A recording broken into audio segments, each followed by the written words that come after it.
Buenas noches, amigos. Hace 19 años di mi primera conferencia en un lugar muy reducido y recuerdo perfectamente la primera imagen que puse al público en una de esas viejas diapositivas. La puse y la elegí y la fotografié con mi propio macro de la cámara fotográfica, todo analógico por supuesto, en aquella época, porque me había impactado de una forma especial. Una vieja enciclopedia de los misterios y un grabado. En ese grabado una trinchera, la Primera Guerra Mundial.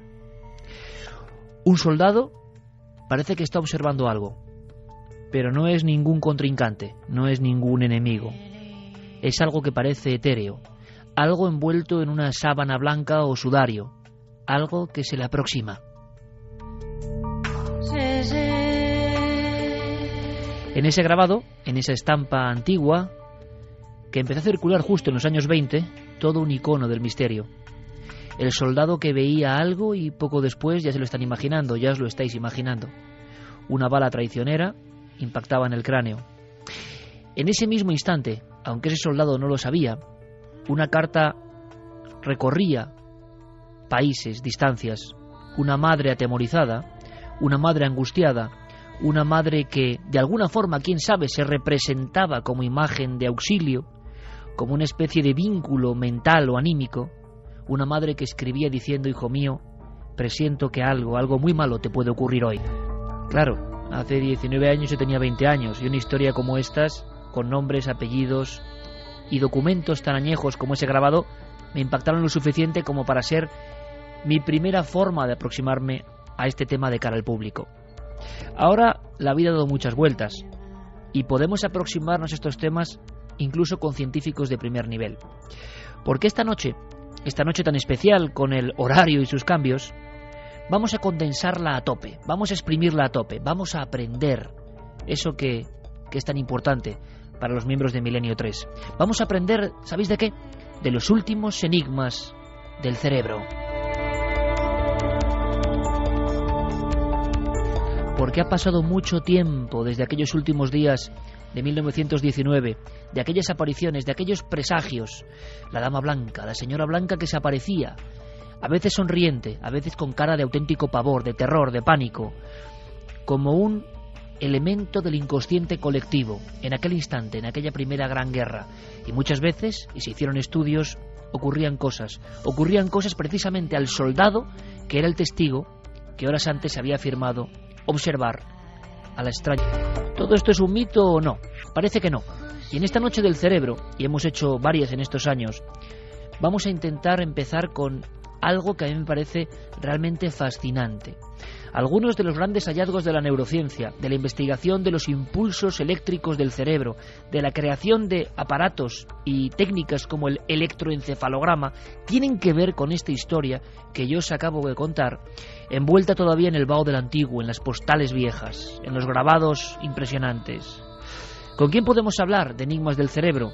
Pues sin duda, como siempre lo digo, y con mi admiración máxima, con uno de los máximos expertos europeos del estudio de nuestro gran enigma dentro del cráneo. Él es director del área de neurociencia cognitiva del Instituto Carlos III de la Universidad Complutense de Madrid. Ha hecho libros fundamentales para comprender o intentar aproximarnos, porque parece en el fondo incomprensible, qué es el cerebro, si el cerebro es la mente, es lo mismo o no. ¿Qué está pasando? Es que cada año, como ocurre con la tecnología, como ocurre con la informática, hay novedades. Y tenemos que estar muy atentos, amigos, porque esas novedades casi tocan lo sobrenatural. Querido amigo Manuel Martín Loeches, te agradezco mucho que este día de tanto cambio y sé que una semana muy agitada para ti estés con nosotros. Buenas noches. Hola, buenas noches. Sí, que no te preocupes, que aquí estamos. Y además yo te lo agradezco especialmente porque aprendemos mucho contigo, no solo en la radio sino en la televisión. Manuel es un científico ortodoxo, pero que no descarta, por supuesto, esa vía de la fascinación, de lo inexplicable. Y por eso es muy sencillo hablar con él, aprender y estar abiertos a un montón de cosas que, sobre todo, y estamos de acuerdo en eso, no llegan al gran público. Por ejemplo, esa historia de los presagios en la Primera Guerra Mundial.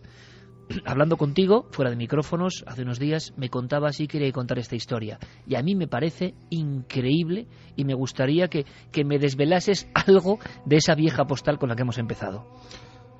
Bueno, es una historia, la verdad es que es fascinante y que aún estamos heredando mucho de lo que pasó en aquel tiempo, en aquella situación. Fíjate, la historia es la siguiente. Hans Berger, que es un médico alemán, estaba en el frente en la Primera Guerra Mundial. Y allí él fue testigo precisamente de esta situación que más o menos nos has contado. Un soldado que estaba allí en el frente moría ese día por un disparo y justamente ese día llegó a las manos de Hans Berger la carta de la madre de este soldado, en la que esta mujer, desesperada completamente, decía que estaba convencidísima de que algo le iba a pasar, algo grave le iba a pasar a su hijo y que, en fin, que tuviera mucho cuidado, que estaba muy temerosa por esta situación. Y justamente ese día fue cuando llegó la carta, cuando murió el soldado, el hijo de la madre que escribió la carta. Entonces, el doctor Hans Berger se quedó súper intrigado, es decir, para él llegó a un convencimiento de que estos fenómenos telepáticos, de premoniciones, de contacto especialmente entre personas cercanas, allegados, madre e hijo en este caso, que es un caso muy típico, pues dijo, aquí hay algo y esto lo tengo que estudiar. Era una mente inquieta y sin duda eso era motivo para hacerlo.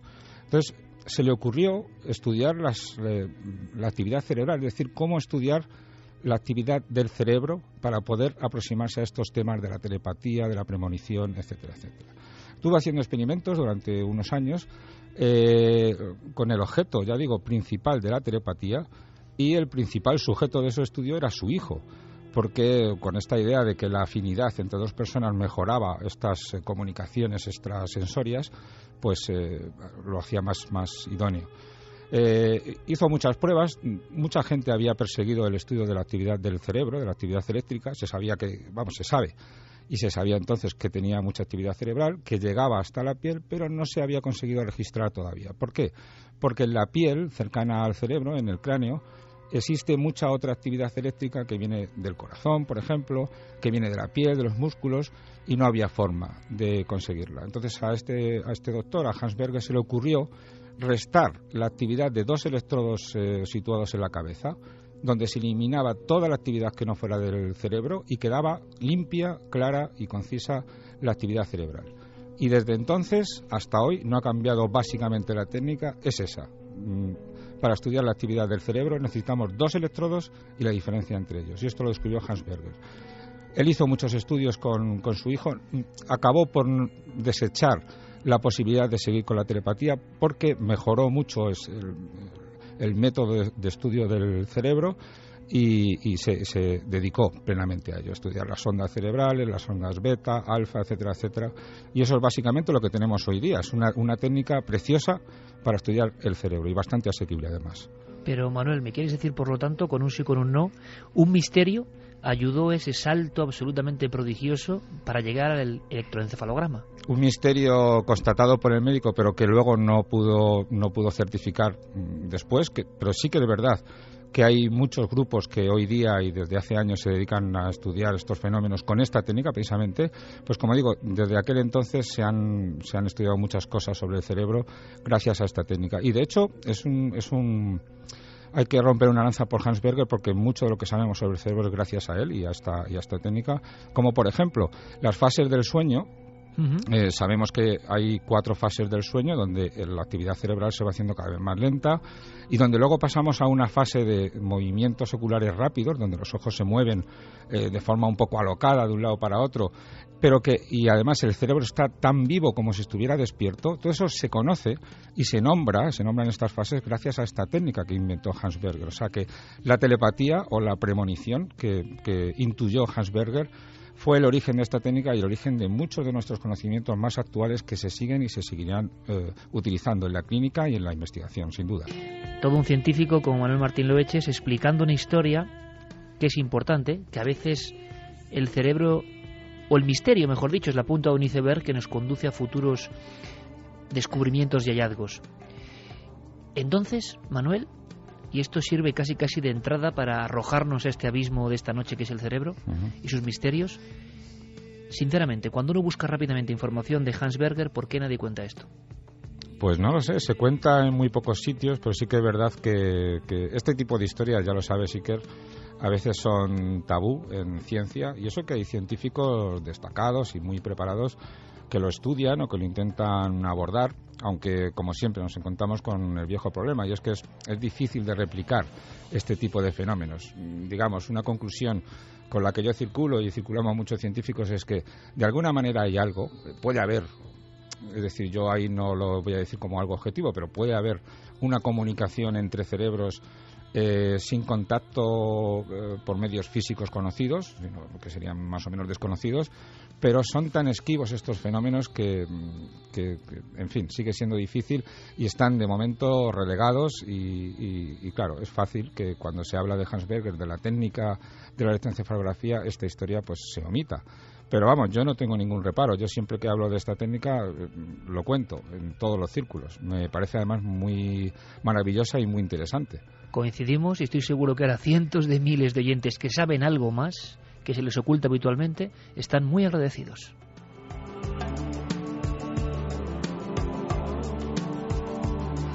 Por supuesto, desde ya, porque habrá muchas cuestiones y preguntas que pasará nuestro compañero Fermín Agustí, porque a Carlos Largo lo tenemos en un punto importante. Mando mi abrazo a Carlos Largo en este instante, quizá me esté escuchando, en plena investigación, y en una investigación que quizá tiene algo que ver con lo que he contado al principio, quién sabe, pero os mando, compañeros, a los que estéis en ese punto concreto de esta geografía ahora mismo, con sana envidia, un fortísimo abrazo cósmico.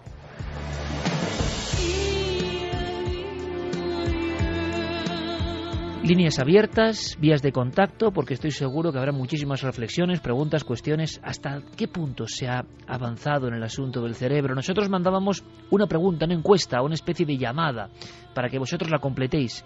Algo así como: ¿la tecnología acabará por descifrar, por hacer visible? ¿Podremos visualizar nuestro pensamiento? Que parece el viejo sueño de siglos, ¿no? Ver los pensamientos. ¿Será posible?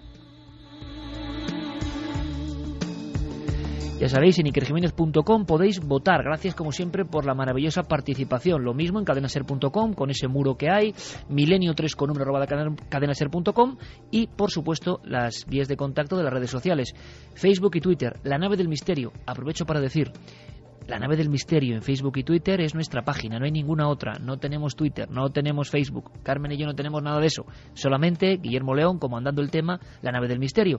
Gracias, porque somos entre ya las dos fuentes más de 100.000 amigos. Gracias, y podéis empezar a participar desde ya. Santiago Camacho sí que está con nosotros en este día tan extraño en cuanto al horario. Santi, buenas noches. Buenas noches, Iker. Oye, yo pensaba sinceramente que había mucho de leyenda en torno a esta primera experiencia, a esta primera escena que nos va a permitir entrar en el mundo del cerebro, en la vanguardia. Y aunque sea brevemente, ¿tú has logrado saber algo más de aquellos estudios? Se habló mucho. No solo, ahora sabemos que toda una autoridad mundial en el cerebro estaba detrás de esto, con lo cual da carta de autoridad. No a que sea misterioso, no, sino que los fenómenos de cartas que llegaban al mismo tiempo de una muerte se producían. ¿Se ha hecho algún estudio, se sabe algo, Santi, sobre estas apariciones? Llegó a hablar de ángeles de las trincheras, imágenes de figuras que advertían de algo y luego llegaba la tragedia. Pues la verdad es que, como se acaba de decir, se lleva todo como muy en secreto. De hecho, la información disponible es muy poca. En el Registro Central de Premoniciones sí que desde hace muchos años se llevan registrando algunas premoniciones desgraciadas por parte de madres que han perdido a sus hijos prácticamente en todos los frentes que ha habido en las últimas 3 décadas. Pero, curiosamente, sí que ha habido casos históricos absolutamente certificados, y algunos en circunstancias realmente dramáticas. He podido encontrar, por ejemplo, el caso de la madre de Héctor Pieterson. Héctor Pieterson a nosotros no nos dirá gran cosa, pero es en Sudáfrica todo un símbolo de la lucha contra el apartheid. Murió en los incidentes de Soweto del año 1976, y en aquel país pues tiene institutos de bachillerato, tiene monumentos, tiene un montón de cosas erigidas en su memoria. Pues bien, lo que sabe prácticamente toda Sudáfrica es que la madre de Héctor Pieterson, la misma noche que falleció, tuvo un sueño, y tuvo un sueño absolutamente atroz. Un sueño en el que ella, que era una ama de casa, que no trabajaba, soñaba que trabajaba en una carnicería. y que estaba envolviendo un paquete de carne, una pieza enorme de carne sanguinolenta. Y con terror y sin poder dejar su trabajo y su tarea, en algún sitio de su mente sabía que eso era su hijo. Pues bien, prácticamente al despertar fue cuando le dieron la noticia de la muerte de Héctor Pietersen, de su hijo, de el que ahora es un héroe para toda Sudáfrica.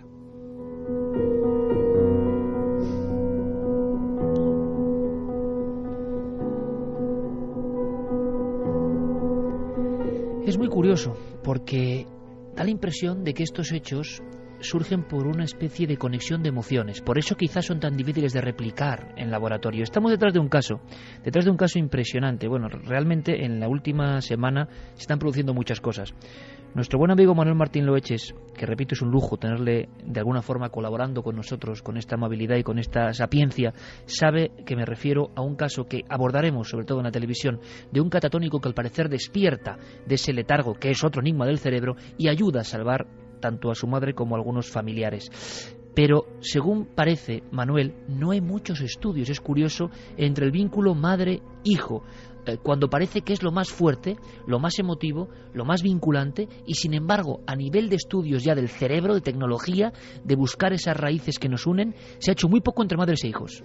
Claro, cierto es, cada vez nos vamos dando cuenta más de más cosas. Tú ten en cuenta, Iker, que las emociones han estado relegadas del estudio científico durante muchísimos años. Se ha estudiado muy poquito sobre ellas. Y, de hecho, lo más que se ha estudiado ha sido en animales, una experimentación muy limitada. Y en humanos ha sido una cosa bastante pobre hasta hace, ya digo, muy pocos años. Recientemente se están dando cuenta de que las emociones son muy importantes para todo, es decir, afectan a aspectos de nuestra cognición como la atención, el lenguaje, la memoria, algo que todos intuimos pero que la ciencia había dejado de lado durante mucho tiempo. Es un absurdo, pero es así. Si queremos conocer al ser humano, ahora nos damos cuenta de que tenemos que estudiar a fondo las emociones. ¿Y qué mayor emoción en todo el reino animal que la de la relación entre una madre y un hijo? Es una cosa impresionante. Y claro, los efectos frente a todo lo que se ha estudiado hasta ahora de una relación con tanta intensidad de emociones, pues tienen que ser distintos. Evidentemente tienen que tener un rasgo particular respecto a todo lo que sabemos hasta ahora sobre el cerebro. Las emociones están cambiando nuestro punto de vista. Manuel, se ha hablado muchas veces de esa madre que es capaz de hacer un acto heroico. Estamos ante otra estampa, ¿no? Si hemos empezado con la estampa de la trinchera para explicar un hallazgo importantísimo, hay otra estampa que nos han contado ni mil veces, que se cuenta y se pierde un poco en el tiempo, de hechos heroicos, de madre con hijo que tienen un accidente. Sí. El hijo queda atrapado y la madre, aunque sea escuálida, aunque no tenga fuerza, su cerebro, no lo sé, es capaz de proyectarle una fuerza sobrehumana durante unos segundos para rescatar a su hijo. ¿Qué significa esto, Manuel? Bueno, es el límite al que puede llegar el organismo entero, puesto que en este caso se trata de una interacción entre el cerebro, que está dando unas órdenes de actuación impresionantes al organismo, que está poniendo al organismo a prueba hasta más allá de para lo que está preparado, pero no es más allá de lo que puede hacer, es decir, puede llegar a esos extremos, a levantar un coche, que es el caso que yo conozco, con la fuerza de los brazos, simplemente porque el hijo está atrapado debajo de él. Es decir, nos demuestra que el cuerpo, gracias a las órdenes del cerebro, puede llegar muy lejos, tremendamente lejos, pero claro, especialmente en estas situaciones límites, pero hasta ahí puede llegar. Situaciones límite, perfecto, entremos en ellas, Manuel. Santi nos va a hablar de lo que tiene que ver con la tecnología y la conspiración, que también existe. Se ha hablado de ondas para espiar el cerebro, de leer nuestros pensamientos sin ser conscientes, de la potenciación, como si fuésemos pendrives, que puede haber algo de eso en el cerebro, potenciarlo, expandirlo al máximo.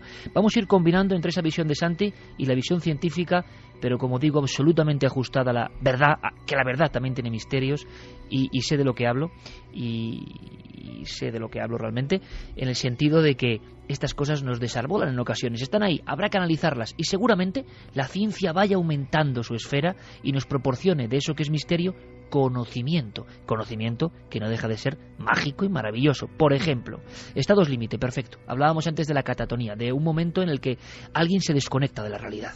Podríamos hablar de autismos, podríamos hablar de estados donde parece que se regresa a un estado fetal, y por desgracia hay muchas personas, ahora mismo quizá, que, fíjate lo que te voy a decir, Manuel, que no siente mal a nadie, por favor, pero puede que, aunque no lo creamos, nos estén escuchando. Si, por ejemplo, en el hospital, como sabemos que tanta gente ahí, están poniendo Milenio 3. ¿Por qué? Porque es increíble lo que se ha avanzado en los últimos tiempos en el ámbito de leer el pensamiento. ¿Y qué pasa cuando una persona que está en estado vegetal se le programa para que empecemos a ver qué pasa en ese cerebro, para que empecemos a leer las páginas de ese pensamiento?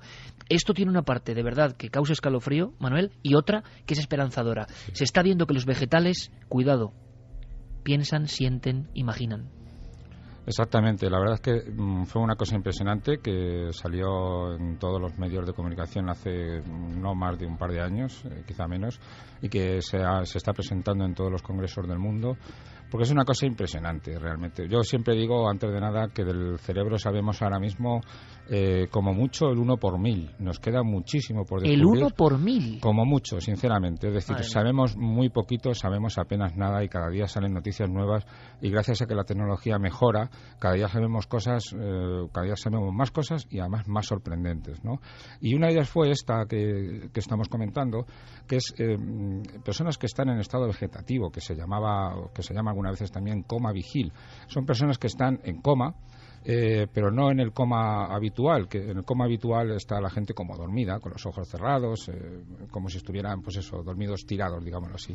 La gente en coma vigil, la gente en estado vegetativo, aparentan estar despiertos, parecen no despiertos conscientes, están sin conciencia, pero despiertos, están como un vegetal, es un poco por eso se le puso el nombre, aunque parezca un poco despectivo, como una persona o como un ser que está despierto, puede estar con los ojos abiertos, puede seguir la mirada a un objeto en un momento dado, pero es algo que no reacciona, es alguien que no reacciona a nada, que muy difícilmente reacciona, se le coloca en una silla o en una cama y se tira ahí horas y horas y horas, y esa persona hasta que se descubrió esto se pensaba que no tenía absolutamente ninguna vida interior, es una persona pues eso, en estado vegetativo, solo está despierto su organismo, su tronco encefálico, pero su mente está absolutamente desconectada. Sin embargo, hace muy poco tiempo, se le ocurrió a unos investigadores en el Reino Unido el colocar a una persona de estas en una resonancia magnética funcional, en una resonancia magnética, y hacer un estudio donde se le instruía a esta persona en estado vegetativo a realizar una activación de su corteza cuando quisiera responder que sí. Y es curioso, aunque suene un poco cómico, la activación que tenían que hacer estas personas es imaginarse que estaban jugando al tenis. Uh-huh.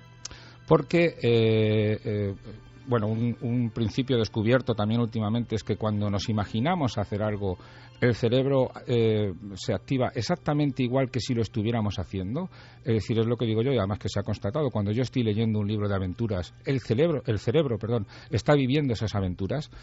Pues en este caso, sí, cuando se le decía, haga usted como que juega al tenis cuando quiera decir que sí, eso activa unas grandes proporciones de la corteza cerebral, de la corteza motora, como si el sujeto se estuviera moviendo, esperando que venga una pelota. Entonces era una cosa relativamente fácil de realizar y de detectar por las máquinas, que son muy sensibles, pero esto era tremendamente fácil. Entonces ya se lo ponía muy fácil y se le empezaron a hacer preguntas a este paciente. Sí, la respuesta es que sí, haga usted como que juega al tenis. Y efectivamente, entonces la primera pregunta, ¿está usted consciente? Y entonces se activaron las áreas motoras. Pensando que podía ser una activación fortuita, le empezaron a hacer preguntas ya de su vida personal. Su marido se llama tal, entonces le decían un nombre que no era el correcto y la persona pues seguía en su estado. O sea, Manuel, se estaba estableciendo un diálogo con alguien que oficialmente era un vegetal absolutamente desechado de... Llevaba años, estaba en esta situación, en el estado vegetativo permanente, que se llama. Y la tecnología y el cerebro estaban trazando un diálogo imposible. Exacto, estaban comenzando a meterse en una mente que llevaba años completamente aislada y sin poder decir nada al mundo exterior. De repente empezó a poder comunicarse. Y efectivamente, cuando le dijeron el nombre de su marido, cuando luego hicieron pruebas y también le dijeron el nombre de su perro, que hacía años que no veía, también jugaba al tenis esta mujer, y dicho así en plan metáfora, y entonces efectivamente se descubrió que esta persona pues tenía una mente, su cerebro funcionaba y respondía con total coherencia a todas las preguntas que se le hacían. Todo lo que fuera de sí o no, no había ningún problema. Y además lo curioso es que luego esto, claro, sugirió que se fuera a aplicar a otros pacientes y hace unos meses, escuchando al autor de este trabajo en un congreso, creo que andaban ya por los cerca de 40 pacientes que habían empezado a conectarse al mundo real otra vez. Dejo que Noel ponga un poco de esta música porque te digo, Manuel, que a mí esto me ha puesto los pelos de punta. Me he imaginado primero la cárcel corporal, que tiene que ser una angustia tremenda, querer expresar o querer comunicar con tus seres queridos que están ahí a un palmo posiblemente de la mesa del hospital, querer acariciar a tu hijo o a tu padre y no poder, el cuerpo no responde, te mantienen en esa especie de hibernación y sin embargo tú estás siendo consciente de todo. Por lo tanto, Manuel, esto abre una dimensión nueva respecto a esas personas, o muchas de ellas que llamamos vegetales, que pueden estar siendo muy conscientes de lo que se habla, para bien o para mal, delante de ellos. Exactamente, es decir, lo que se ha descubierto ya es que están conscientes y que están con una mente tan normal como la tuya y la mía y como la tenían antes del accidente.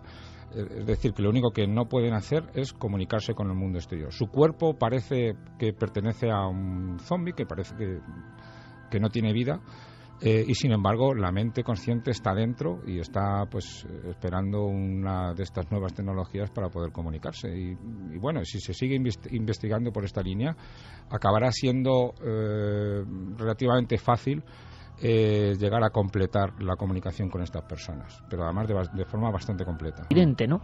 Santi creo que tiene alguna noticia, pero de ultimísima hora, de esas ideas en las que podemos entrar ahora, es como un segundo peldaño, para leer los pensamientos, yo no sé si a distancia, Santi, de forma un poco clandestina, para escanearnos el cerebro sin que nos enteremos, vamos. Pues la verdad es que de momento, afortunadamente, a distancia no, pero están hablando de que puede ser, de que es un avance que puede llegar muy pronto. De hecho, lo último que sabemos es unos estudios de la Universidad de Berkeley que han conseguido, curiosamente, lo que estamos preguntando en la pregunta de Milenio 3. Han conseguido sacar imágenes de lo que está pensando una persona. Esos estudios utilizaron la resonancia magnética y un programa informático que interpretaba los datos y los convertía, los modulaba en imágenes.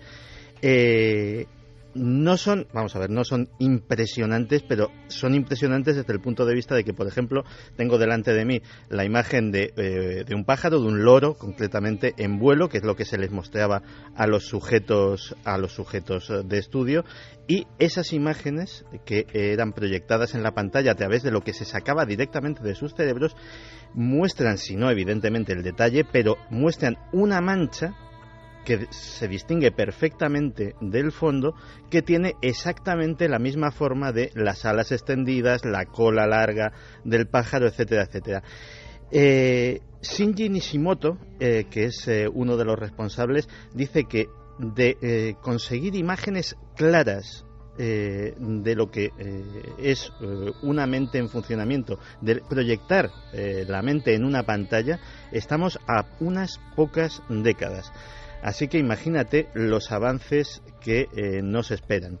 Pero desde luego, y ya habrá tiempo a lo largo de esta hora de hablarlo, solo te voy a dar un dato, y es que en Estados Unidos el Departamento de Defensa gasta en neurociencia un presupuesto de 350 millones de dólares anuales, solo en neurociencia. ¿De en qué lo gastan? Pues habrá tiempo de irlo después. Y de neurociencia estamos hablando con nuestro invitado Manuel Martín Loeches, director del área de neurociencia cognitiva del Instituto Carlos III, Universidad Complutense de Madrid. Es decir, las personas que están estudiando todo esto que rodea, sin duda, al órgano más mágico, misterioso, enigmático que ha creado la naturaleza. En la encuesta que tenemos en nuestra página web, de momento, ante la pregunta ¿acabaremos visualizando el pensamiento gracias a la tecnología? Me sorprende, ¿eh? Sí, 73,1%, no 26,9%. Es decir, 7 de cada 10 personas creen que en un tiempo podremos ver nuestros pensamientos, quizá en una pantalla de plasma, ¿no?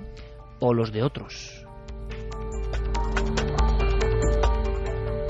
¿Nos escanearán? para saber que estamos pensando en momentos delicados, para saber si estamos siendo infieles en nuestro trabajo con nuestra pareja, si pensamos ideológicamente de una forma diferente a la que estamos diciendo públicamente, si estamos engañando. ¿Será el detector de mentiras perfecto? Cosas que parecen de la ficción y que ya están aquí.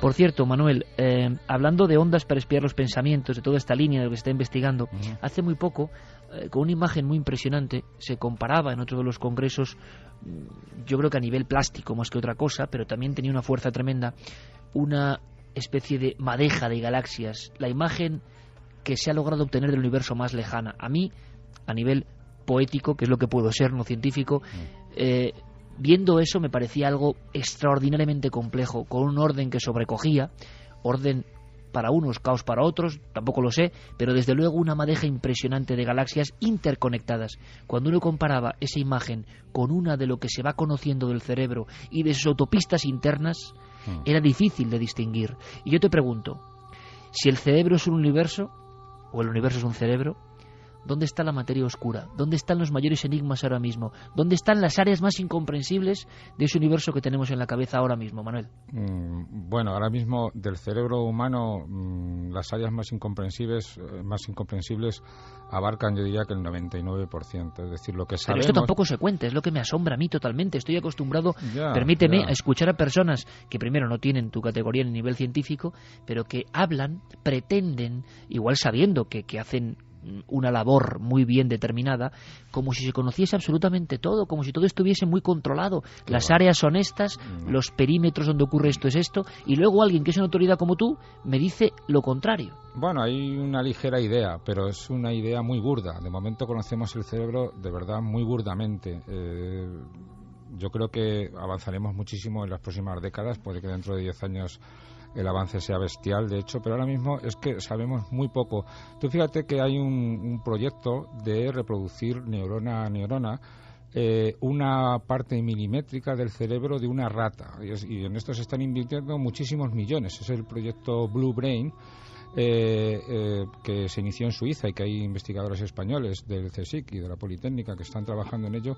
Y fíjate que se necesita un ordenador del tamaño de una habitación para reproducir toda la información que se sabe de 1 milímetro cúbico del cerebro de una rata, y además de una parte del cerebro muy básica, muy simple, es el cerebro motor o el somatosensorial, es decir, son áreas primarias, áreas muy simples.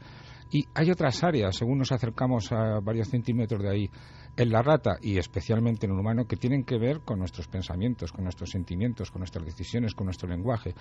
Si hoy día necesitamos ese ordenador de ese tamaño para intentar reproducir o acercarnos a ese milímetro cúbico del cerebro tan simple de una rata, imagínate lo lejos que estamos todavía del cerebro humano, que es infinitamente superior. Pero vamos a ver, Manuel, yo creo que estás lanzando unos titulares que yo estoy apuntando porque no acabo de entender. No acabo de entender, y lanzo la pregunta al aire, si sabemos lo que son los ordenadores, si sabemos la potencia de los ordenadores, si imaginamos un ordenador como una habitación hoy, procesando para hacer 1 milímetro de una materia cerebral, yo sé que esto puede ser un poco herético, pero ¿cómo es posible que dentro de la cabeza tengamos algo infinitamente más potente y que surja de una mezcla de azares? Es que suena muy raro, Manuel. Bueno, es lo que hay. Yo estoy convencido de que ha sido así, ¿no? Tú ten en cuenta que en ese milímetro cúbico es que hay kilómetros de conexiones, es decir, los axones. En 1 milímetro de cerebro de rata hay kilómetros de esas autopistas que se entremezclan en esa madeja. Exacto, son milimétricos, pero si los pusiéramos todos juntos abarcarían varios kilómetros. Estamos hablando de 1 milímetro cúbico. Imagínate la extensión de nuestra corteza cerebral. Esto es la corteza cerebral. Tiene aproximadamente 45 centímetros. O sea, sería como un cuadrado de 45 centímetros de lado. Imagínate lo que tiene que haber ahí. Es decir, es apabullante. Y bueno, hasta ahora se sabía algo, pero también teniendo en cuenta que las técnicas de tinción eran muy limitadas, solo tintaban un 10% de las conexiones que hay. Con las nuevas tecnologías que nos permiten ver las conexiones que hay en los cerebros de las personas vivas, se está viendo las conexiones, pero solo se pueden representar en torno a un 10% o menos, porque si no es imposible de abarcar con la vista, digámoslo así. Entonces, imagínate lo que hay ahí dentro. Es una cosa absolutamente apabullante a día de hoy. Son las 3:08 por, bueno, pues curiosidades del calendario. Estamos metidos de lleno en una historia que nos incumbe a todos. Nosotros somos parte de ese misterio que con todo el avance que tenemos no llegamos ni a hollar, o sea, es como recoger puñados de arena en una playa inmensa, pero ahí estamos y sabemos lo que produce y lo que genera nuestro cerebro. Santi, por tanto, los militares, uno de esos gastos importantes que tú comentabas, lo destinan, por ejemplo, para intentar, lo que yo decía, expandir la memoria, convertir nuestro poderoso pendrive en algo todavía mucho más flexible y con mucho más alcance o con mucha más memoria, me imagino. ¿Qué se está haciendo? Pues mira, las áreas en las que se está invirtiendo todo ese dineral es básicamente en tres importantes. Una de ellas es la que has dicho, que es la neuromodulación, como la denominan, a través de la estimulación transcraneal, y están haciendo algo tan impresionante como lo siguiente: proyectos para que en los propios cascos de los soldados haya electrodos, estén poblados de una red muy tupida de electrodos y con la alimentación de una simple batería de 9 voltios. No hace falta más, una pilita de estas cuadradas que venden en cualquier sitio. Poder hacer que esos soldados aumenten su capacidad de aprendizaje, sean inmunes a la fatiga de combate y a los traumas que puede producir la guerra, se les mejore la atención, el estado de alerta, se les mejore la resistencia a la fatiga, pierdan el miedo, y todo eso simplemente lanzando pequeños estímulos eléctricos a través de esa tupida red que va inserta dentro del casco. De momento es experimental, pero fíjate que no solamente se está hablando de aplicaciones militares, sino que incluso se está hablando de comercializarlo, es decir, de que cualquier persona pueda comprar en una tienda una especie de gorro de pensar, diciéndolo muy en tono menor, y que cuando lo tiene puesto, su capacidad de concentración, su capacidad de aprendizaje, imagínate, pues estar estudiando, estar aprendiendo cualquier habilidad, como puede ser tocar un instrumento musical, conducir, etcétera, etcétera, que tu capacidad de aprendizaje esté multiplicada por varias veces justo cuando tienes eso. Y esa es una de las partes, pero es que hay más. Imagínate lo que habrá avanzado, que casi toda esa tecnología es secreta, en lo que se denomina interfaces cerebro-computadora. Claro. En 2007 se consiguió que un mono experimental pudiera controlar un robot bípedo, un robot que caminaba simplemente con su mente. Uh-huh. Pues imagínate en lo que se está investigando. Gente que puede operar sistemas de arma a distancia, pero no en una consola, no con la limitación que te dan tus dedos en un teclado de ordenador, o ni siquiera con un joystick y una pantalla, sino a la velocidad del pensamiento. Operar armas remotas, robots asesinos, drones aéreos. Y todo eso además tiene un nombre absolutamente sugerente. Lo llaman el Proyecto Pandora, inspirado precisamente en la película Avatar, en la que se hacía algo por el estilo. Se creaba una especie de clon biológico de aquellos extraterrestres y se controlaban a distancia. Una cosa, Santiago, Iker, lo que se hizo con los monos es con electrodos insertos en la corteza, uh-huh. Pero fijaros que lo que se está haciendo con humanos, esta técnica es precisamente la que inventó Hans Berger. Ajá. Es exactamente lo mismo. La del hombre de la Primera Guerra Mundial y la premonición. Exacto. Qué curioso. Hablaba Santiago en esta cosa que nos parece que ha superado ya la ciencia ficción, es decir, la guerra mental. Se han escrito libros en los 70 y 80, ¿no?, de la guerra mental. Bueno, pues al final la tecnología, la ciencia y en parte el misterio están generando algo que se parece mucho a todo eso. Capacidades de accionar armas, computadores con el cerebro, con la rapidez del pensamiento. Y precisamente de la rapidez del pensamiento podíamos hablar, porque es otro de los códigos interesantes en cuanto a la novedad de lo que está pasando. Bueno, vaya palabra, vaya concepto, libre albedrío. Es decir, somos dueños de nuestros actos, seguro. Parece, Manuel, que a nivel de lo más interno del cerebro, los neurocientíficos estáis descubriendo cosas maravillosas, alucinantes y dignas de mucho debate, porque ese libre albedrío, por lo menos en lo que respecta a nosotros y nuestro cerebro, estaría ahí en duda, ¿no? Absolutamente, absolutamente. Son descubrimientos que ya llevan aproximadamente 2 décadas, pero que se están afianzando. De hecho, hubo un experimento hace 2 años que se hizo en Berlín y que lo demostró claramente. Las decisiones que creemos tomar nosotros conscientemente, en realidad las toma el cerebro sin que seamos conscientes. Desde el punto de vista en que interpretemos que el cerebro somos nosotros, las tomamos nosotros, pero bueno, hay que contarlo como es. El cerebro toma la decisión y al cabo de un tiempo, lo que se sabía hasta hace poco es que ese tiempo podía ser medio segundo, 1 segundo aproximadamente, pero es que lo que se descubrió hace poco es que puede llegar hasta 10 segundos. 10 segundos de antelación. 10 segundos antes de que seamos conscientes de que queremos hacer algo, el cerebro ya ha iniciado ese comportamiento, ya ha tomado esa decisión, ya lo tiene claro, ya ha iniciado todo lo que hace falta para hacer ese comportamiento, esa decisión. Bueno, esto me parece casi mágico, es decir, el boli que tengo yo en la mano y que ahora mismo he hecho un movimiento, creo que soy consciente en tiempo real, le están ocurriendo los hechos y sin embargo mi cerebro ya está enviando algún tipo de señales, bien sean eléctricas o de sustancias, se interconectan y eso ha podido ocurrir 10 segundos antes. Sí, hasta 10 segundos antes. No creo que sea el caso de todas las situaciones, quiero decir que muchas veces tomamos decisiones de forma inmediata, pero la decisión la toma el cerebro y al cabo de un poquito de tiempo, medio segundo, al menos medio segundo, es el mínimo, digámoslo así, es cuando yo creo estar convencido de hacer algo. Pero que el umbral de experimento parece que se extiende durante varios segundos en algunos casos. Sí, 10 segundos antes ya el lóbulo frontal ya empieza a mostrar actividad ligada con una respuesta concreta. Digamos, si el sujeto tiene 2 o 3 opciones que realizar, la opción A ya empieza a ser ejecutada por el cerebro y al cabo de 10 segundos yo he decidido libremente ejecutar la acción A. Eso es lo que está demostrando la neurociencia. Madre mía, es decir, oye, he pensado que... Y amigo, a lo mejor tú no has pensado nada. No, lo acabo de algo pensar. Como el cerebro lo ha pensado 10 segundos antes.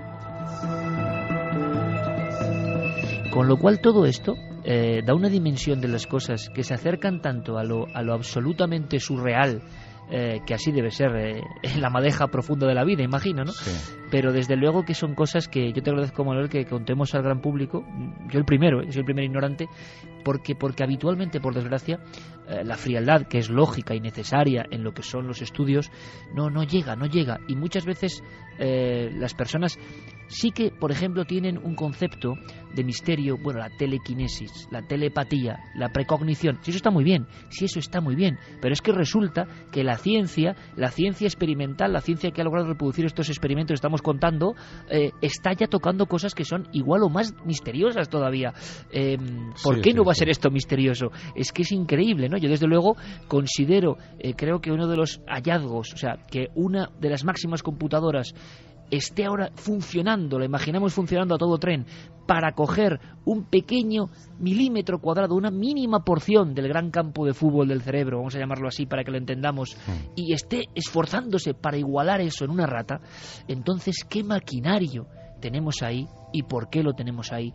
¿Y por qué unos seres humanos que hacemos cosas tan absolutamente estúpidas habitualmente tenemos esa potencia ahí latente? Vamos a hablar también de una cosa que por desgracia está muy de moda, Manuel, que es la depresión y que se está descubriendo en los cerebros con depresión. Pero antes, si me permites, 3 y 17 minutos, Fermín Agustí, compañero, hay, imagino, muchas preguntas, reflexiones, cuestiones. Por lo menos vamos a escuchar brevemente a nuestra audiencia. Fermín, buenas noches. Hola, Iker, buenas noches. ¿Qué cuentan nuestros amigos y amigas sobre el cerebro? Pues están llegando muchísimos mensajes. Por ejemplo, Valenciana Turolense nos dice: tenéis mucha razón, mi padre estuvo en coma y no reaccionaba. Yo le hablaba por el móvil cuando estaba en la UCI porque no me dejaban entrar.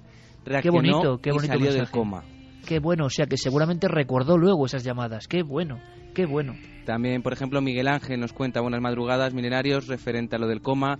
Yo estuve en coma inducido y sí que se oye lo que te dicen, pero a nivel inconsciente es él el que escucha y te monta unos sueños la mar de curiosos. Qué bueno, gente que ha estado en ese trance del coma y que nos está escribiendo. Paco Delgado también nos cuenta, buenas noches, apasionante el tema de hoy. Lanzaría una pregunta para Loeches. ¿Todavía existen zonas del cerebro sin descubrir? Gracias. Bueno, pues lo ha respondido Fermín en el aspecto más sorprendente. Más que zonas por descubrir, lo que hay que preguntar es cuánta zona está descubierta, ¿no? Sí, digamos que se sabe burdamente cómo funciona el cerebro, todas las zonas del cerebro, pero muy burdamente. De momento nos queda por aprender sobre el cerebro, sobre muchas partes de nuestro cerebro, muchísimo. Son unas grandes desconocidas. Sí. Qué gran titular, te digo, Manuel, y qué impactante para la gente, porque yo lo digo, el público, me incluyo, aceptamos, vamos a decirlo, paradigmas, conceptos. Durante un tiempo se hablaba del 10%, que no sé por qué, el 10% del cerebro. Sí, eso es una leyenda urbana. ¿Verdad? Pero enseguida cuajó, quizá porque es muy comprensible. Pero luego, años después, que eso era mentira y que se conocía el 100% del cerebro.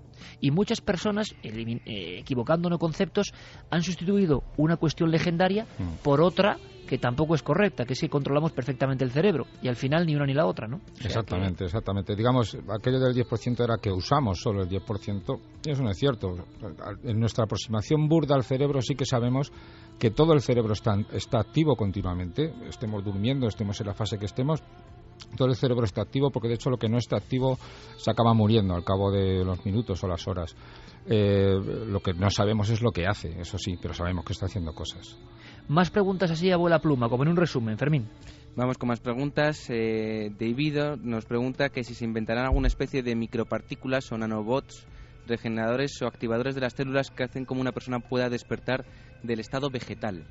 Qué interesante, o sea, nanorobots que puedan trabajar dentro del cerebro. Imagino que esto es, pues a ver quién dice que algo no va a ser, ¿no, Manuel? Bueno, yo no lo sé, digamos que es una posibilidad, claro, pero yo la veo muy remota.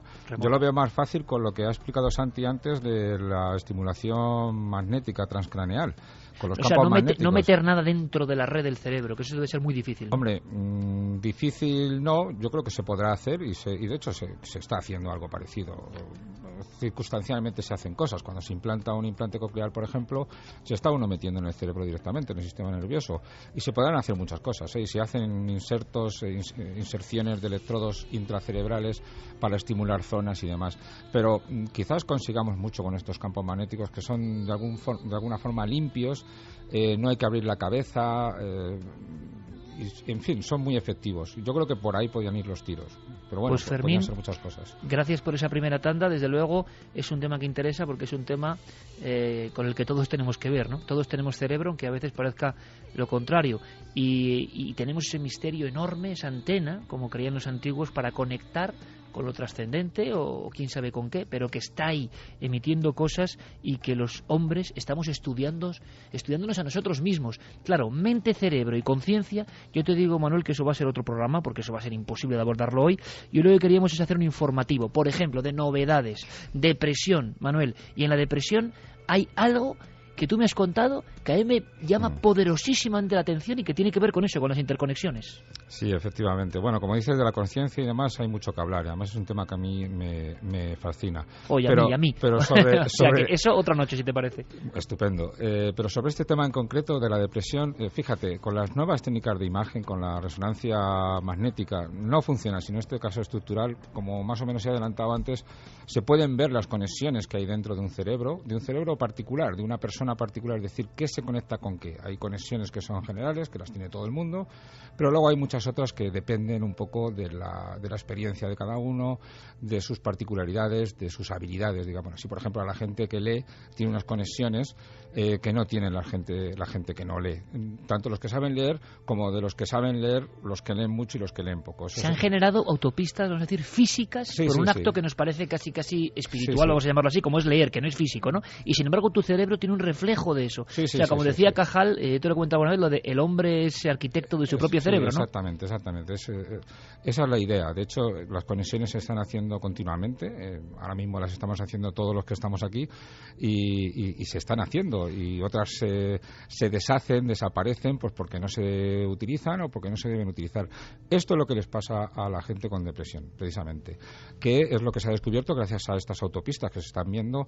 Lo que se ve es que los depresivos conservan demasiadas autopistas, es decir, tienen exceso de conexiones. Entonces, esto es significa que hay muchos recuerdos que no han conseguido borrar, que no han conseguido minorizar, y eso es en gran parte causa de su depresión, precisamente. Bueno, esto también me parece un tema absolutamente increíble. Es decir, podemos pensar en la depresión así a priori, viendo el mapa, Manuel, en un cerebro más empobrecido, en un cerebro quizá poco estimulado, y sin embargo en este caso es todo lo contrario. Exacto. El poder del pasado, el poder de quizá los traumas, no sé, las flagelaciones llegan a las flagelaciones del alma, ¿no? De alguna forma llegan a reflejarse en lo que es.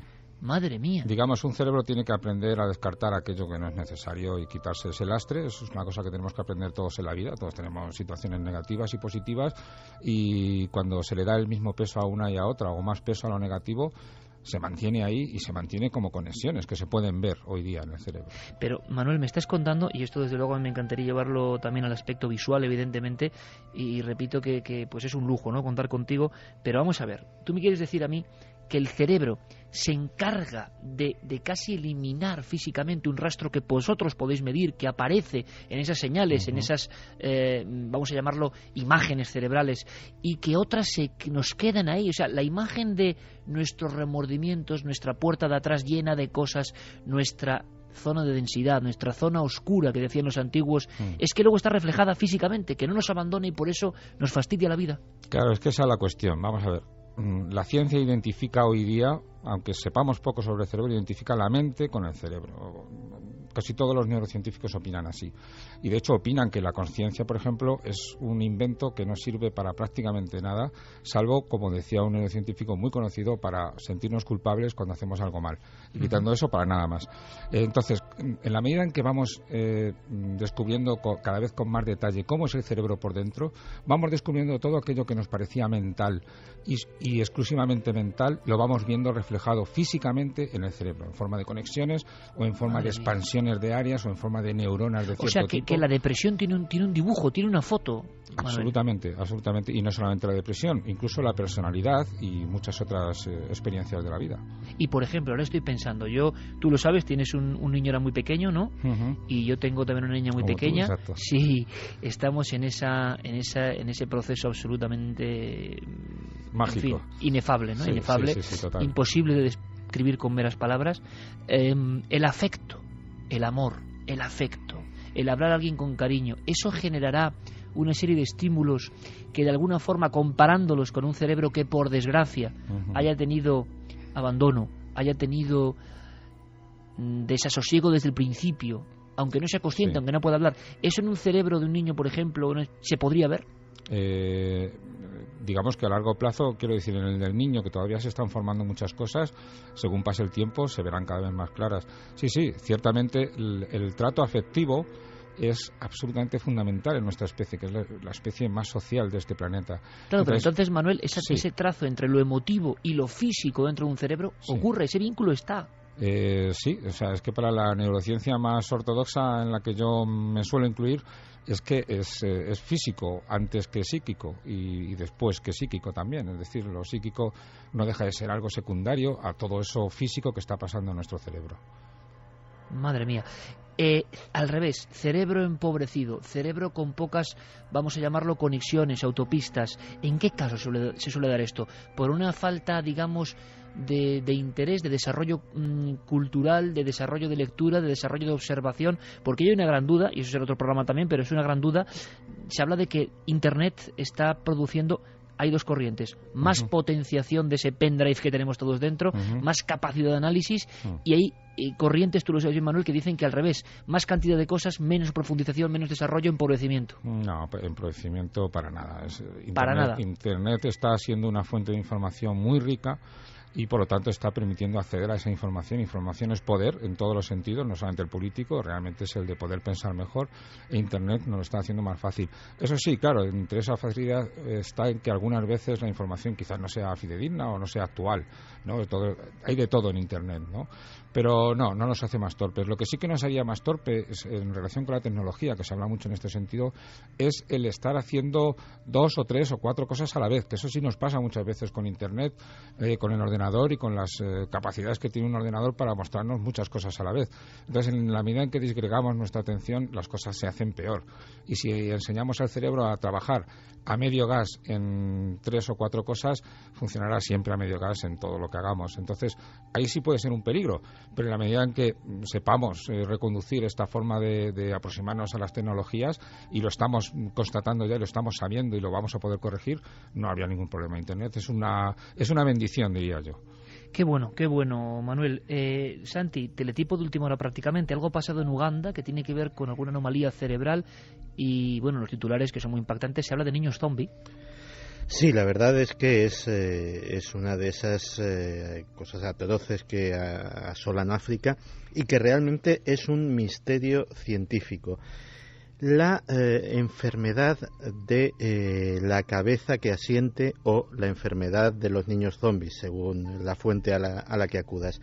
Un desorden cerebral que, según las fuentes más fidedignas, está afectando actualmente a más de 3.000 niños en el norte de Uganda, que los deja física y mentalmente absolutamente desvalidos y absolutamente en un estado que recuerda mucho a los zombies. Los niños poco a poco van apagándose, poco a poco van perdiendo su vitalidad. Los primeros síntomas suelen darse entre los 6 y los 8 años.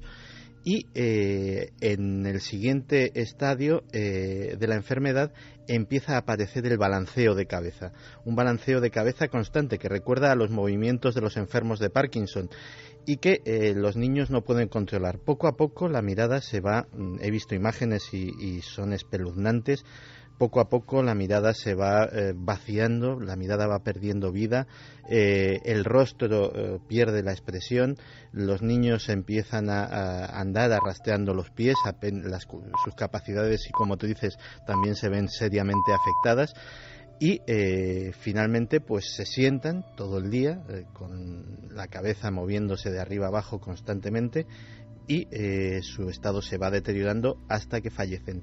Nadie ha conseguido todavía, y hay médicos de diversas organizaciones internacionales trabajando en el terreno sobre el tema, dar con una explicación y muchísimo menos con una cura, ni siquiera con algo que pueda aliviar los síntomas o mejorar el sufrimiento de estos pequeños. Se ha especulado sobre que pueda tratarse de algún parásito endémico en la zona, alguna carencia de vitaminas o incluso una terrible carambola que sea la concatenación de varios factores que se aunan para que estos niños sufran este estado.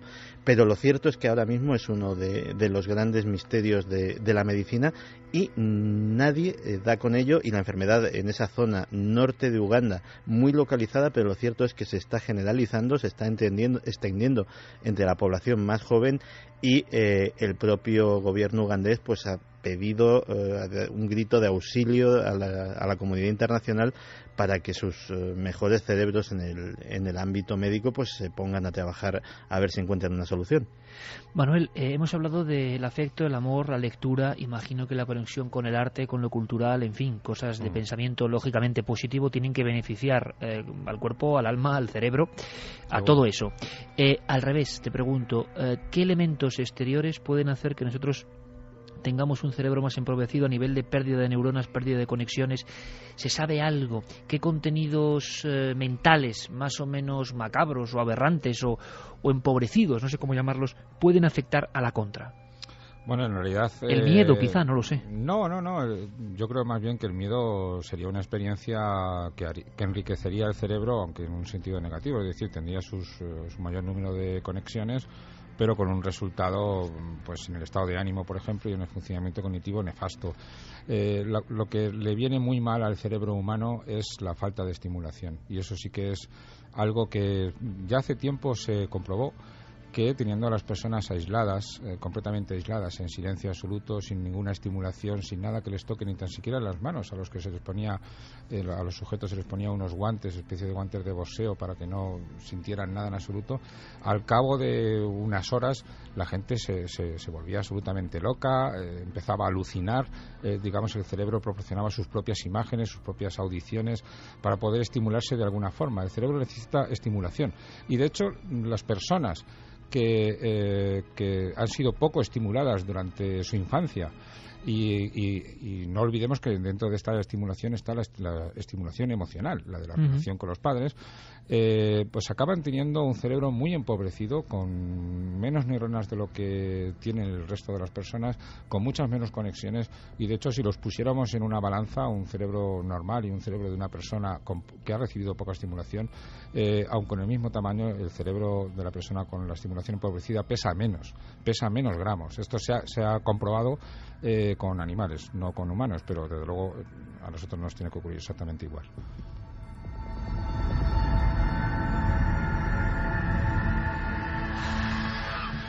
Son historias absolutamente increíbles, dignas del mayor de los misterios y que sin embargo son ciencia absolutamente de vanguardia, lo que está ocurriendo ahora mismo. ¿Ha habido alguna novedad, Manuel, en ese asunto tan traído y llevado de la estimulación de algunas áreas del cerebro que generan esa sensación de contacto, por ejemplo, con lo religioso, con el desdoblamiento del cuerpo? Se lleva años hablando de manipulación o estimulación del lóbulo temporal. ¿Alguna novedad que pueda merecer la pena para nuestra audiencia? Bueno, hay una relativamente importante, ¿verdad?, que se está investigando con esta estimulación magnética transcranial, con la que Michael Persinger lleva tiempo ya generando estos estados extracorpóreos o estas sensaciones de unión con el mundo exterior, ¿no? Como se está investigando mucho, porque cada vez es más asequible, los descubrimientos son cada vez más espectaculares. Se sabe, por ejemplo, que ahora se está pudiendo, y vuelve a salir Hans Berger, yo lo siento, pero es que este hombre fue muy importante, se está pudiendo modular o alterar las ondas cerebrales, las ondas que descubrió Hans Berger, que él mismo ya las llamó alfa, beta, gamma y delta. Se están pudiendo modular, y además modular por zonas, es decir, cambiar su frecuencia, y esto sin duda tiene que tener, que todavía no se ha comprobado, es decir, lo primero que se acaba de comprobar, estamos hablando de hace muy poquito tiempo, que se puede cambiar estas ondas por zonas, luego veremos los efectos, ya lo veremos con el tiempo. Pues como digo, se puede modular y por lo tanto podremos modular, cambiar la forma de pensar, de percibir, de predecir de las personas, simplemente porque las ondas son reflejo de lo que está pasando en el cerebro. Si podemos cambiar las frecuencias de las ondas, podemos cambiar los pensamientos. Esa es la idea, y eso se está haciendo ahora mismo con la estimulación magnética transcranial. ¿El cerebro de un hombre o de una mujer religiosa, profundamente religioso, podría tener, se ha experimentado, algún tipo de interconexiones con mayor densidad, menor? ¿Se ha intentado hacer algún experimento de ese tipo? Pues la verdad es que no se ha intentado. Mira, ya me has dado una idea para hacer un experimento bueno de aquí a poco, sí. Pues no está nada mal. Desde luego, Manuel, que es un auténtico placer contar contigo, que las noticias van surgiendo, que poco a poco surgen en los medios a los que habitualmente las personas no tienen acceso, y que yo creo que es un en absoluto disfrute saber algo más de nuestro propio cerebro, porque podríamos preguntar por la ira, por el odio, personas que acumulan todo eso, y que vosotros investiguéis. ¿Cómo es el día a día de una persona como tú, que lleva todo un área de neurociencia cognitiva? ¿Qué tipo de experimentos? Porque también suena un poco a película, ¿no? De cara a las personas que no sabemos de eso. ¿Qué se hace? Se hacen experimentos que yo creo que nos pueden sorprender, y luego imagino que también habrá muchas cosas absolutamente cotidianas e incluso más rutinarias, ¿no? Sí, pero vamos, el día a día, un tanto por ciento muy elevado es leer los artículos de otros científicos, claro, porque esto es un terreno que crece cada día y que salen cosas que, como ignores, no estás ahí, y entonces te van a acabar, digámoslo así, atacando científicamente, porque cuando tú muestres tus resultados tienes que haber tenido en cuenta a otros, ¿no? Es muy importante, pero estamos siempre dándole vueltas a cómo podemos desentrañar cosas pues que descubran cómo es nuestro cerebro, nuestras particularidades. Eso que has mencionado de la ira, del odio, ya se ha estudiado, no hace mucho, por científicos con los que tengo contacto además, y por ejemplo en nuestro laboratorio hemos hecho experimentos, estamos haciendo ahora experimentos curiosos sobre neuroestética, por ejemplo. Es un tema que me parece curioso porque hasta ahora se ha visto qué es lo que le pasa a un cerebro cuando está evaluando algo que es bello. Qué bueno. Y se ha hecho con cuadros, vamos con a hacer música. una cosa, Manuel, vamos a hacer una cosa, porque Dime, yo creo que si te parece, y te pido que te quedes hasta el final de la hora, le pedimos disculpas y perdón, sé que me querrá matar nuestro compañero Diego Marañón. Teníamos preparado un zapping con bastantes cosas, pero claro, hoy nos han quitado una hora y el tema yo creo que está apasionando tanto a nuestro público, que es tan apasionante que sé que Diego, que es un crack y que tiene un gran cerebro, evidentemente, lo comprenderá a la primera. Así que trasladamos el zapping a la próxima semana. Diego, lo siento compañero, un fuerte abrazo. Además traía cosas maravillosas. Pero de verdad, yo creo que no podemos quedarnos, esto sería un programa interruptus, ¿no? Quedarnos de repente ahora así, porque se están descubriendo en España, por ejemplo, con investigadores españoles que están día a día manejando el cerebro, cosas tan maravillosas. Por ejemplo, ¿cómo reaccionamos, decías Manuel, a la belleza? ¿Qué pasa? ¿Que reaccionamos de forma distinta? Sí, claro, hasta hace poco se estaba investigando esto de la belleza con cuadros e incluso también con caras humanas que podían ser bellas o no. Nosotros lo hemos llevado un poco más lejos y hemos intentado, lo hemos hecho ya hemos hecho los registros y los análisis parcialmente, de meter incluso personas muy feas, con cuerpos también muy aberrantes, es decir, cuerpos por un lado, caras por otro. Y hemos intentado ver qué es lo que pasaba y esperando que fuera diferente de cuando una persona ve un cuadro que no le gusta o una persona que simplemente no le gusta. Y curiosamente, esto es un descubrimiento muy llamativo, pero que está siendo cada vez más claro. El cerebro reacciona a todo tipo de estímulos con los que se vincula emocionalmente con mucha fuerza, y en esto podemos incluir perfectamente la religión. Exactamente igual que se vincula con las cosas que le gustan desde el punto de vista biológico. Me explico. Cuando uno ve un cuadro que le gusta mucho, un cuadro artístico, se le activan áreas del cerebro que tienen que ver, están justamente encima de la órbita de los ojos, es la corteza orbitofrontal, que le están marcando que hay algo que le causa mucho placer. Pero es que lo mismo le ocurre cuando ve la cara de una persona que es preciosa, digámoslo así, o cuando ve un cuerpo que le atrae mucho, o cuando escucha una música de Mozart que le encanta. Es decir, ante la belleza, sea artística o sea de otra persona, el cerebro genera unos impulsos que son similares. Exacto, incluso ante las sensaciones de plenitud que se tiene cuando se tiene una experiencia religiosa, por ejemplo. Es decir, el observar un cuadro de Cristo, por ejemplo, de la Virgen, por parte de una persona con mucha fe. Es exactamente lo mismo. Pero lo curioso también, que es lo que estamos completando en estos estudios, es ¿qué pasa con lo contrario? ¿Qué pasa con aquello que estéticamente es odiable, digámoslo así, ¿no? Pues exactamente igual que pasa con los cuadros, que no son tan importantes biológicamente como una cara o un cuerpo, pues exactamente lo mismo es lo que ocurre. Es una cosa muy curiosa. Aparte de que se activa la amígdala, que esto, para traducirlo en lenguaje que se entienda, quiere decir que la gente como que se enfada o que tiene cierto miedo al ver... Rechazo, puro rechazo. Sí, pues este rechazo, esto es lo curioso, activa la corteza motora. Es decir, y es como se ha interpretado, y es como lo tenemos que interpretar nosotros. Y ya digo que esto ocurre cuando ves un cuadro también que te resulta horroroso. La corteza motora se activa como para salir corriendo. Esa es la idea. Bueno. Y así lo tenemos que interpretar, porque es lo que está ocurriendo cuando vemos una cara de una persona que nos parece desagradable. Tremendamente desagradable. O sea, que se activa algo muy primitivo en nuestro cerebro, que es como alarma, ¿no? Exactamente. No nos gusta. Alarma, hay que salir corriendo. Sí. Claro, entonces... Desde luego que ya sabemos todos el aspecto físico y demás, ya no es que solo sea una cuestión, vamos a decirlo, estética puramente, sino que nuestro cerebro, sea cual sea nuestra preparación, nuestra conducta, vamos a decir, el barniz cultural que tengamos, algo dentro de nosotros, me quiere decir Manuel, pulsa fuertemente, causándonos rechazo o causándonos adhesión, ¿no? O fascinación. Exacto. Tú fíjate, yo he sentido en algunas ocasiones, y te emplazo, y espero que sea, y tendrá que ser antes de acabar esta temporada, a un tema que es brutal, que es mente, conciencia y todo lo que influye. Pero, claro, que es un tema absolutamente maravilloso y que también hay, y yo me he zambullido en él, claro, con el peligro que eso tiene, con el desconocimiento absoluto, pero por lo menos con pasión, eso sí. ¿Qué ocurre? Yo, por ejemplo, ante algunas pinturas prehistóricas, Manuel, ante algunas pinturas en Altamira, por ejemplo, a solas, y lo he contado en alguna ocasión, y no tengo ningún tipo de problema ni de rubor, faltaría más en confesarlo. Yo es la ocasión que más cerca he estado de creer ver un más allá o una conexión que quizá tenga una explicación científica, no lo sé, pero absolutamente mística, absolutamente de arrebatamiento, absolutamente fuera de lo cotidiano, que no se parece a nada de lo que yo he vivido en toda mi vida. Esas sensaciones, vamos a decirlo, de conexión con lo religioso, también, por lo tanto, se dibujan, están ahí dentro, ocurren con ciertas cosas y en ciertos momentos. Y se ha llegado a hablar, Manuel, de enfermedades, el síndrome de Stendhal y todo eso, de sobredosis de belleza, es decir, que podría llegar físicamente a alguien a enfermar por eso. Exactamente, sí.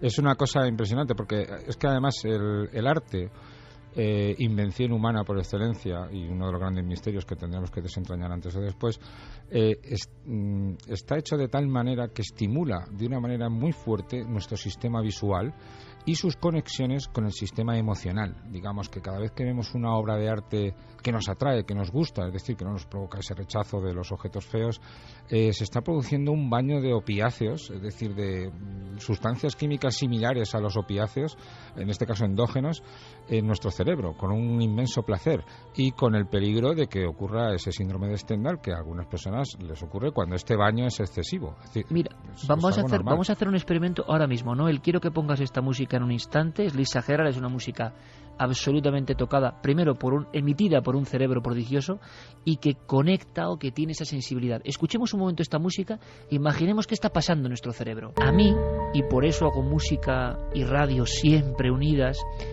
me parece que las músicas y determinadas músicas, Manuel, llevan algo, evidentemente, de esa sustancia del arte más profundo. ¿Será el arte la última puerta a la espiritualidad? Y entiéndeme, ¿será el arte, la música, la pintura, la escultura, la impresión del arte de la propia naturaleza, un paisaje, eso que hace estremecernos de una forma absolutamente imposible y que nuestro cerebro todavía comprende y conecta con eso? Y esa conexión arte-cerebro todavía no está muy bien explorada. Sabemos lo que ocurre, pero no sabemos por qué. Exacto, sabemos algo de lo que ocurre, todavía no sabemos por qué, y además es muy curioso, es uno de los temas más esquivos desde el punto de vista evolutivo, porque el arte, tanto el musical como el visual, solo queda constancia que lo haya generado nuestra propia especie, es decir, de todos los miembros del género Homo, y en esto incluimos los neandertales, que tenían un cerebro tan grande como el nuestro, incluso un poquito más. La única especie que lo ha generado es la nuestra, que es la que queda claro hoy día, que es la única que existe, que es la que tiene un lenguaje articulado como el nuestro y que curiosamente tiene este arte y tiene este arte en todos los ámbitos, musical, pictórico, etcétera, etcétera. Sigue siendo un misterio porque no se explica desde el punto de vista evolutivo cuál es el poder adaptativo del arte. Se piensa que, bueno, pues podía ser una muestra frente a los demás de que quien hacía arte es una persona habilidosa desde el punto de vista mental, pero es una explicación muy pobre. Digamos que hoy día no es, bueno, puede ser convincente, claro, no cabe duda que es así, pero no explica mucho, es decir, el surgimiento del arte no queda claro. Sí sabemos que causa mucho placer, es una cosa que causa intenso placer y a la que se le puede dedicar toda una vida, y efectivamente así lo estamos viendo y así lo hemos visto siempre.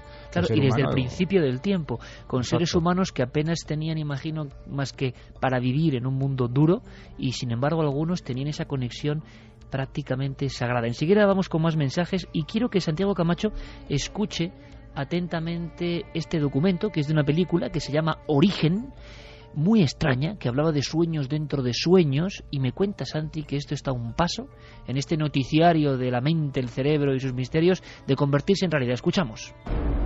¿Cuál es el parásito más resistente? Una idea. Una sola idea en la mente de una persona puede levantar ciudades.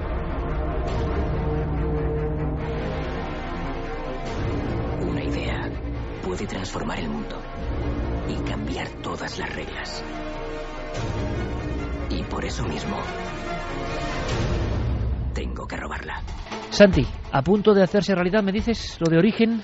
Al menos a punto de hacerse realidad para los ratones. Y es que prácticamente de manera sincrónica, dos centros importantísimos de investigación norteamericanos, el Instituto Tecnológico de Massachusetts, el MIT, y la Universidad de California, San Diego, han dado a conocer el mismo titular, que han conseguido sus científicos implantar recuerdos que no tenían previamente, obviamente, en ratones de laboratorio, lo cual tiene unas implicaciones bastante serias.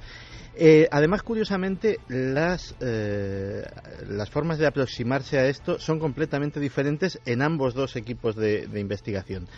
El de California, liderado por Mark Myford, utiliza básicamente una combinación de drogas e impulsos eléctricos. Ellos han conseguido que en una serie de ratones entrenados en pasar por pequeños habitáculos, por pequeñas habitacioncitas hechas a su medida, las cuales unas, dependiendo del color o de la forma que tuviesen, eran peligrosas, les daban pequeñas descargas eléctricas, y otras les recompensaban, les daban comida, pues después de someterle a su tratamiento, conseguían que recordasen todas las habitaciones como peligrosas o todas las habitaciones como inofensivas. Esto es el sistema, digamos, utilizado en California. En el MIT, el profesor Susumu Tonekawa, el nombre es un poquito difícil, utiliza un sistema que es, según dice, activar poblaciones específicas de células cerebrales a través de la luz, lo cual me ha dejado un poquito asombrado. Y en este caso, pues lo que consiguen es resultados muy parecidos, e incluso pues activar, por ejemplo, que recorridos sencillos, o que, por ejemplo, cubículos que tienen una recompensa y que ellos no han visto nunca, pues consigan saber que efectivamente ahí dentro recuerden que hay algo pues para comer. Y no han estado nunca, o sea, han creado una especie de visión remota en alguien que no ha estado. Pero fíjate, Santi, no es la primera vez que yo escucho algo de investigaciones sobre la luz y el cerebro. Manuel, yo no sé si esto entra dentro de más o menos lo insondable, lo extraño, pero he escuchado a algún científico hablando de las extrañas propiedades, vamos a llamarlo, de la luz, o experimentos con luz y cerebro. ¿Es posible? Yo no conozco mucho de eso, sinceramente, aunque no me extraña. Quiero decir, me imagino que la luz a ciertas frecuencias atraviesa el cerebro, el cráneo, llega al cerebro y de alguna manera debe de modificar la transmisión nerviosa, las sinapsis que se produzcan ahí. Lo más seguro es que impida o facilite algunas según la frecuencia que se utilice. La luz tiene una ventaja que también se está utilizando para lo contrario, que es para extraer la actividad que está ocurriendo en el cerebro, y es que la luz atraviesa en ciertas frecuencias, atraviesa con facilidad todos esos tejidos que están entre el cerebro y el exterior, y se puede recoger, lo mismo que se puede enviar hacia el cerebro, se puede recoger lo que viene de él cuando se emite una luz, y bueno, es un intercambio que se está investigando ahora. De hecho, hay una técnica que se llama así tomografía óptica por emisión cercana a infrarrojos, que lo que hace es, a ciertas frecuencias se emite una luz hacia el cerebro y se recoge lo que rebota, y gracias a eso sabemos cuánto flujo sanguíneo ha habido en una zona concreta de nuestro cerebro. Es decir, con la luz se están haciendo muchas cosas ahora. Y viendo esos cerebros casi como a través de una lupa, lo que se ha conseguido ahora mismo, y que empezaba con esta historia increíble de una premonición, Manuel, aunque sea casi en flashes, porque serán motivos de otras investigaciones, pero nos preguntan mucho en ocasiones, porque es un tema que está en la sociedad presente, la esquizofrenia, por ejemplo. Se ha hablado mucho, ¿no?, de esa mente partida, esquizofrenia, pero luego, a nivel de estas imágenes que vosotros observáis, ¿hay alguna diferencia significativa?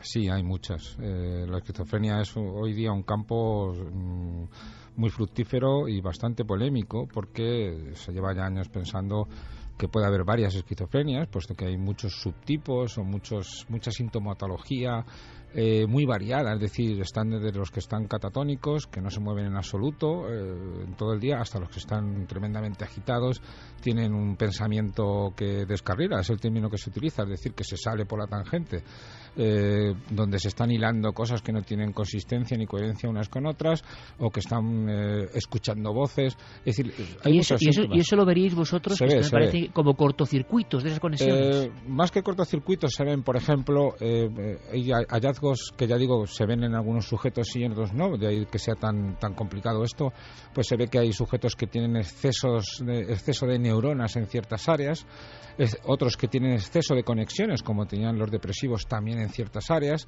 Se ve también... Y todo eso, permite, Manuel, no es congénito, es decir, eso se ha generado con el paso del tiempo, ¿no? Por algún tipo de actividad mental. Ahí está, también distinguir hasta qué punto es el origen de la enfermedad o la consecuencia de la enfermedad, pues tampoco está claro, porque, en fin, tenemos el problema de que muchas veces coger a un sujeto para poder ser objeto de estudio desde el principio de la enfermedad es muy difícil, aunque es lo que se está haciendo.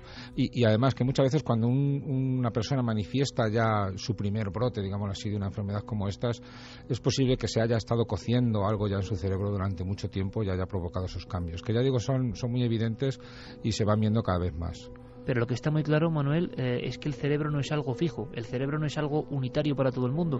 Hay unas diferencias en los cerebros que, claro, estamos acostumbrados a ver la imagen de un cerebro, ¿no? Sí. Y lo vemos siempre tan igual, ¿verdad? Que eso ha generado el arquetipo de que, vale, todos tenemos esto aquí, y como no tiene color como los ojos, exacto, y no se ve, es igual para todo el mundo. Y me da la impresión de que hay tantos cerebros como personas realmente, incluso exacto, a nivel físico, ¿no? Exacto, de hecho yo, haciendo la metáfora más allá, en la medida en que cada mente es diferente, cada cerebro es diferente y se puede hacer una foto de cada cerebro, se puede hacer hoy día y ver unas diferencias notables, se ven muchísimas diferencias. Según lo que tú hagas en la vida, a lo que te dediques, digámoslo así, hay una huella en tu cerebro y no solamente a lo que te dediques, sino muchas vivencias y aspectos particulares de tu pasado han dejado una huella visible en el cerebro de la cual se le puede hacer una fotografía, pues si no ahora mismo de todo, de aquí a una década o dos, de prácticamente todo en el cerebro, y podemos sacar muchísima información. O sea, las huellas de nuestro pasado, para bien y para mal, conviven con nosotros. Ahí están. Y se ven. Madre mía, desde luego. Y cuando tú observas, como un detective del cerebro, Manuel, un cerebro humano, de tantos que habrás visto, tantas imágenes, tantos estudios, tantos congresos, tantos trabajos, ¿te viene a la mente alguno que te haya llamado la atención de forma especial? Es como cuando a mí me preguntan, oye, ¿qué caso a ti extraño? ¿A ti qué imagen te viene? ¿Porque te sorprendió? ¿O al revés? ¿Por su belleza? ¿Por su orden? ¿Qué cerebro te ha impresionado a ti como auténtica autoridad en la materia después de tantos años de investigaciones? Hablo de primera vista, ¿no? De impacto, de la imagen, de la fotografía. Bueno, en realidad me han impresionado muchísimos trabajos, ¿no? Hay muchas cosas. Destacar, yo sinceramente destacaría uno del que ya hemos hablado, que es el de las personas en estado vegetativo, cómo de repente se ven esos mapas en un congreso, te los muestran en pantalla grande, se les ve activos a esas personas, ¿no? Te recorre un escalofrío con total seguridad. Yo creo que ves vida, ves pensamiento, exactamente, ¿no? Ves, ahí está esa persona respondiendo. Para mí eso fue muy impactante y muchísimas cosas son impactantes. Es decir, el ver cómo simplemente la lectura o cierto tipo de actividades modifican las conexiones me sigue pareciendo impactante. Es decir, son cosas que más o menos se saben de hace tiempo, pero con más como intuición que otra cosa, y ahora se están constatando, y es que realmente es una cosa que te emociona día a día. Es decir, yo por destacar no puedo destacar nada, es que son muchísimas cosas, sinceramente. Pues eso es un lujo, Manuel, trabajar en algo que no le apasione y ser detective del cerebro a nivel científico. Yo te agradezco una noche más, una noche sobre el cerebro, hablar de cosas que en este caso es que son pura ciencia, pero que tocan no, es que se zambullen en el total y absoluto misterio. Y yo te emplazo muy pronto, no solo para los continuos trabajos en la televisión, sino para hablar de algo que a mí me tiene muy, muy tocado, que es mente, conciencia, espíritu, quién sabe, cerebro, y lo debatiremos, hablaremos y sobre todo aprenderemos. Un honor, Manuel Martín Loeches, de verdad, hasta la próxima. Gracias por pasar esta noche más corta con tus amigos de Milenio 3. Un placer, Iker. Gracias. A ti. Y Santi Camacho, lo mismo te digo, gracias compañero por toda esta información, estamos muy al tanto, en el cerebro se mueven muchas cosas. Mañana te veo en la tele, compañero. Claro que sí, un tema apasionante esta noche, muchas gracias. Y le voy a pedir a mi amigo Noel Calero que me ponga una música de Mike Oldfield que a mí últimamente me emociona, que me mandó mi amigo Gonzalo Pérez Arró desde Navalmoral de la Mata, Estrella del Norte de Platino, ¿no? Algo así, Mike Oldfield, y que es casi lo vamos convirtiendo poco a poco en un himno milenario y una música que nos da para reflexionar, y con ella voy a contar unas mínimas palabras.